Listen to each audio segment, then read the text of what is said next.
स्वर्णिम विजय दिवस के तौर पर भारत में ये जश्न मनाया जा रहा है, ये उत्सव मनाया जा रहा है।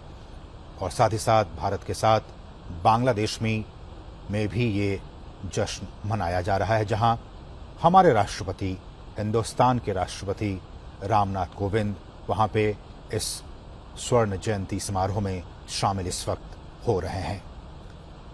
लोंगेवाला की लड़ाई पर अगर नजर डालें, निगाह डालें, तो ये 4 और 5 दिसंबर की दरमियानी रात थी जब टैंकों से लैस 4000 पाकिस्तानी सैनिकों ने लोंगेवाला बॉर्डर पोस्ट पर हमला किया था। लोंगेवाला पश्चिमी सीमा पर मौजूद बहुत ही महत्वपूर्ण, स्ट्रेटेजिकली बहुत ही महत्वपूर्ण, रणनीतिक तौर पर बहुत ही महत्वपूर्ण अहम पोस्ट थी। पाकिस्तानी सैनिकों ने 5 दिसंबर की सुबह करीब 1 बजे बॉर्डर पार कर आगे बढ़े। सुबह के उस वक्त लगभग करीब 4:30 बज रहे होंगे जब उनके टैंकों पर भारतीय पोस्ट की नजर पड़ी और सुबह के 7 बजते बजते भारतीय वायुसेना के विमानों ने उन टैंकों पर हमला किया और पाकिस्तानी टैंकों के परखच्चे उड़ा दिए। पूरे दिन रुक रुक कर हमले होते रहे और हर बार पाकिस्तानी सैनिकों के हर एक दुस्साहस का भारतीय सैनिकों ने मुंह तोड़ जवाब दिया। और इसके बाद एक बार फिर दोपहर के 3:30 बजे पाकिस्तानी सेना ने पूरी ताकत के साथ हमला किया, मगर भारतीय जवान एक बार फिर से अपने जोश और उत्साह के साथ वहां डटे रहे और एक बार फिर हमारे वायुसेना के जांबाज जवानों ने, विमानों ने उस इलाके को पाकिस्तानी टैंकों की कब्रगाह बना दिया। जी हां, कई बार ये सवाल आपके सामने आता होगा कि ऐसी वो कौन सी जगह है जिसे पाकिस्तानी टैंकों की कब्रगाह कहा जाता है। तो आप आंख मूंद कर आप ये जवाब दे सकते हैं कि वो लोंगेवाला का वो इलाका जहां भारतीय वायुसेना के विमानों ने पाकिस्तानी टैंकों पर इतने बम बरसाए कि उसे कब्रगाह में बदल दिया, कब्रगाह बना दिया। दुश्मन के 37 टैंक बर्बाद हो गए, 250 गाड़ियां छोड़कर वो भाग खड़े हुए।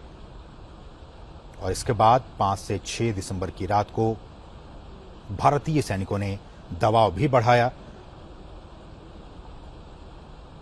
और इसके बाद पाकिस्तान संघर्ष विराम की घोषणा की और अपने आप को और भी नुकसान होने से बचाने का काम किया। तो ये लोंगेवाला की लड़ाई। तीसरी लड़ाई आपको इसकी जानकारी हम दे दें, ऑपरेशन ट्राइडेंट। आपने इसका भी नाम सुना होगा। यह भी 1971 की बात है जब भारतीय नौसेना से कहा गया कि वो ईस्ट पाकिस्तान में, पूर्वी पाकिस्तान में मौजूद जो पाकिस्तानी सैनिक थे उन तक किसी भी तरह की मदद जो है वो न पहुंचने दी जाए।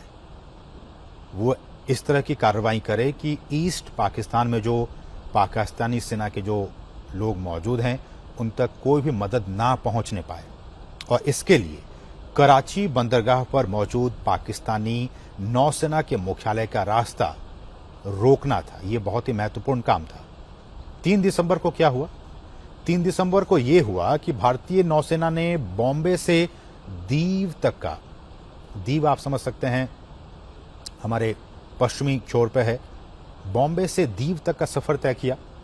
4 दिसंबर की शाम 5 बजे जब नौसेना कराची से करीब 150 मील दूर थी, तब इस ऑपरेशन को शुरू करने का आदेश दिया गया, जिस ऑपरेशन का नाम रखा गया ऑपरेशन ट्राइडेंट।